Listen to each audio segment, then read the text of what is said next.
یا اصحاب یمین، جب امام سے سوال کیا یہ اصحاب یمین اور اصحاب میمنہ کون ہے یا امام؟ فرمایا خدا کی قسم یہ ہمارے پیروکار ہیں۔ اسی لیے یہاں پر بھی فرمایا کل نفس بما کسبت رہینۃ الا اصحاب الیمین۔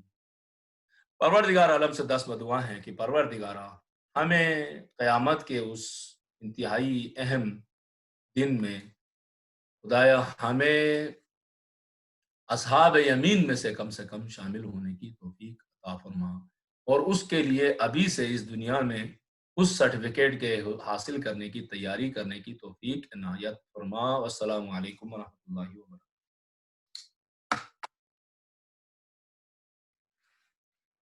ایک دو منٹ میں دے سکتا ہوں اگر کوئی ڈسکشن ہو تو۔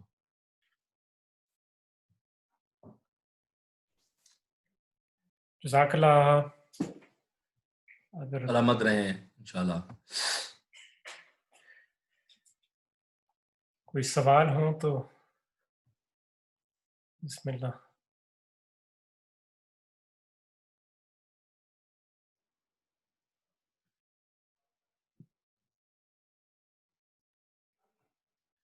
اچھا سوال نہیں ہے تو میں ایک پوائنٹ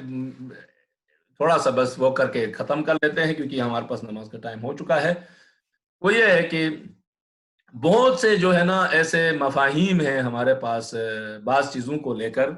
کیونکہ وہ پوری طرح قرآنی اس کے حساب سے نہیں ہے، تو ہمارے لیے ہم سمجھتے ہیں کہ بہت ایزی چیزیں ہیں نا بعض اوقات۔ البتہ ممبر سے بھی ہم لوگ ایسے بیان پریزنٹ بھی کرتے ہیں، ظاہر خطابت اور تقریر کے اب برصغیر میں ایک خاص ٹرینڈ بن گیا ہے، کیا کریں اس ٹرینڈ سے باہر جاؤ تو کوئی آدمی لائک نہیں کرتا ہے۔ جیسے ٹویٹر کے ٹرینڈ کے خلاف اگر آپ کوئی پوسٹ کریں گے تو لوگ اس کی طرف توجہ نہیں دیتے، کوئی بھی لائک نہیں کرتا اس کو۔ تو یہی سچویشن ہمارے ممبروں کی بنی ہے، اگر آپ ٹرینڈ سے ہٹ کے کوئی بات کریں گے تو لوگ لائک نہیں کرتے۔ چلو ٹویٹر میں تو پھر بھی جو ہے بعض اوقات کہیں نہ کہیں سے لائک مل جاتی ہے، پریکٹیکل زندگی میں تو بالکل بھی نہیں مل جاتی۔ تو جب مجبور ہو جاتے ہیں پھر خطبہ ایک خاص پٹری کے اوپر لوگوں کو لے کے جائیں، جو کہ میں ذمہ داری کے ساتھ، کیونکہ دیکھیں ہم سب نے مرنا ہے، وہ کتنا 46 47 کو کراس کر چکا ہوں میں آلریڈی، اب آگے کیا بچا ہے جس کو حاصل کرنا ہے، تو سیدھے سیدھے بات کی جائے، جو بھی ہے بین اللہ و بین اللہ، خدا ناراض نہ ہو جائے، بندوں سے کے ساتھ جو بھی معاملہ ہوتا ہے۔ بہت سی باتیں میں آپ کو بتا دوں گا خواب دکھا رہے ہیں ہوتے ہیں ممبر سے ہم لوگ، معذرت آپ لوگوں کو جھوٹے خواب دکھاتے ہیں، جھوٹے آپ لوگوں کو جنت کے سرٹیفکیٹ بانٹتے ہیں، بالکل غلط ہے، ایسے کبھی نہیں پہنچے گا، وہاں پہنچ کے جھٹکا لگے گا لوگوں کو جب دیکھیں گے کہ کدھر پھنسے ہیں ادھر، تو دیکھے گا اپنے سامنے اندھیرا ہے، کہیں گے بابا ہم تو ادھر جو ہے نا یہ تھے وہ تھے، ہم تو یہ سمجھ رہے تھے، ہم تو وہ سمجھ، ہم نے تو شفاعت کو جو ہے ایک کیا کہتے ہیں ایک ایسا فلٹر اور ایک ایسی وہ سمجھی تھی کہ جہاں سے جو بھی ہم کریں گے ادھر سے صاف ہو کے ہم نکل جائیں گے، ہم نے تو ایک ایسا فلٹر سمجھا تھا، یہاں تو کچھ اور چیز نکل آئی ہے، یہاں تو کچھ مل نہیں ہو تو کہہ رہے شفاعت تو لائق ہی نہیں اس کے، تو بڑی چیز پرے ہو جاؤ ادھر، تمہارا تو لنک ہی نہیں بنتا ہے ادھر، کوئی تمہاری چین ہی نہیں، تمہارا کوئی تعلق ہی نہیں بنتا ہے، تو اس وقت وہاں شوکنگ سے بھی بڑی بڑی چیزیں ہونے والی ہیں۔ لہٰذا دیکھیں انسان دنیا میں جب تک اپنا عمل ٹھیک نہیں کرتا، اپنے منیمم واجبات اور کیا کہتے ہیں مستحبات کو ادا نہیں، واجبات سے مراد صرف ذاتی واجبات نہیں ہے، اجتماعی ہر لحاظ سے واجبات ادا نہیں کرتا، پھر کچھ رہ جاتا ہے تو پھر شفاعت کے لائق ٹھہراتا، بابا کوشش کی پروردگار نہیں کر سکا، بے ہمت تھا، تھوڑی سی کم ہمت تھی، زیادہ نہیں کر سکا، بس کی میں نے کیا جتنا ہو سکتا ہے کیا میں نے، چھڑ گئی، بس باقی چیزیں معاف کرنا، ایمان رکھتا تھا کہ یہ بھی میں اعتراف کرتا ہوں میں نے غلطی کی۔ بعض لوگ ہیں نا، بعض لوگ کہتے ہیں نہیں ہے، جیسے وہ اپنا حق جتا رہے ہیں، یا کچھ نہیں ہے، عمل کچھ نہیں ہے دنیا کے اندر، اصحاب یمین کی صفات آ رہی ہیں، دیکھیں آپ نے دیکھا 4-5 صفات ہی گنی ہے میں نے، مجھے ڈیٹیل میں بھی نہیں گئے ہیں ہم لوگ، اب لگائیں کہ یہ جو ہے نا اس پہ ان میں سے ایک بھی ہم نے کام انجام نہ دیا ہو، 2 بھی انجام نہ دیے ہوں، اس کے بعد دعویٰ ہمارا یہ ٹھہرے کہ ہم سیدھے بہشت بری میں جا کے چلے جائیں گے، اور شفاعت کے جیسے کہ ہم جو ہے نا کوئی قرضہ ہے ہمارا شفاعت حاصل کرنے کا، قرضدار ہے شفاعت دینے والے ہمارے لیے، یہ نعوذ باللہ یہ بالکل ہی غلط کنسپٹ۔ ہاں اس دنیا میں کرو کچھ رہ جاتا ہے، جیسے وہ دعا میں آخری جملہ دعا میں فرمایا الہ ان کان فیہ نقص، مثلا فرمایا او خلل، فرمایا خدا ہے میری نماز میں، میرے روزے میں، میری عبادات میں، میری کاموں میں، میری اجتماعی ذاتی فرائض کو ادا کرنے میں اگر کوئی کمی رہ گئی ہے، اگر کوئی اس میں غلطی میں نے کر لی ہے، کرنے کے باوجود کہتا ہے لا تؤاخذنی، مجھے معاف کر رہا ہوں۔ دیکھو میں نے کیا تو نا، میں نے کیا ہے، اپنی پوری ہمت جتائی ہے، باغ دوڑ کی ہے، ایسے ہی ہاتھ پہ ہاتھ رکھ کے ایسے ہی امیدیں لگا کے نہیں بیٹھا۔ میں نے آپ نے جو فرمایا اس پر پورا اترنے کی کوشش کی ہے، میں نے انسانی سوسائٹی میں جتنی زندگی گزاری ہے، پھر بھی نقص خلل فیہ رہ گیا ہے، تو لا تؤاخذنی، خدا مجھے معاف کر۔ ہاں یہاں پہ ہے یہ مقام،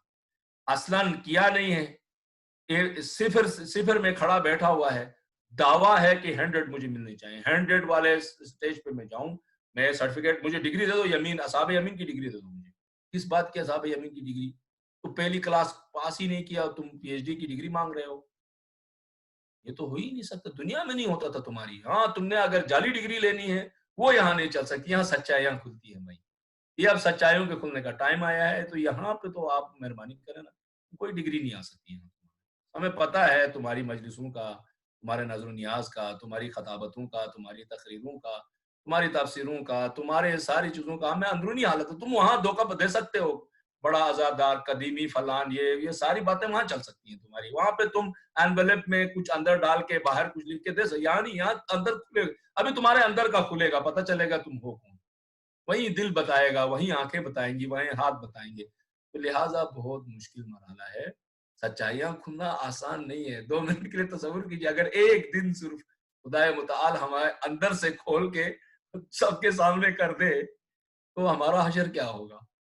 وہ تو وہاں پہ تو سراپا یعنی ابتدا سے اینڈ تک ساری سچائی نے آنا ہے، اس وقت ہماری پوزیشن کیا ہوگی؟ الا ما رحم ربی، پروردگار ارحم الراحمین ہے۔ خدا میں دنیا میں توفیق دے کہ ہم اپنے اعمال ٹھیک رکھ سکیں، اپنے فرائض کو ادا کریں، اور قیامت میں پروردگار عالم ہم پر اپنی رحمت کا نزول کرے، مغفرت کرے۔ حساب و کتاب سے پہلے پروردگار عالم اپنی عفو و رحمت و درگزر امت پیغمبر کے لیے پروردگار عالم نے فرمایا کہ میں الگ سے حساب کتاب لوں گا، شرمندہ نہیں کراؤں گا لوگوں کے سامنے۔ پروردگارہ ہمیں شرمندہ نہ کر، ہم امت پیغمبر ہیں، ان کی آل کے ماننے والے ہیں، ان سے عشق و محبت کرتے ہیں، قرآن و اطرت کے پیروکار ہیں۔ پروردگارہ ہمارا صرف حساب و کتاب نہیں بلکہ ہمیں سراپا غلطیاں ہیں، تو غفور و رحیم ہے، ہم لائق نہیں اپنے نبی اور اس کی آل کے صدقے میں، ہم پر رحم فرما اور مغفرت عطا فرما۔ بے شک دکے دے کے، بے شک جو ہے لاتے مارتے ہوئے، ٹوٹے مارتے ہوئے بھی ہمیں بیش کے اندر کسی کونے خدرے میں پروردگارہ جگہ عنایت فرما۔ والسلام علیکم ورحمۃ اللہ۔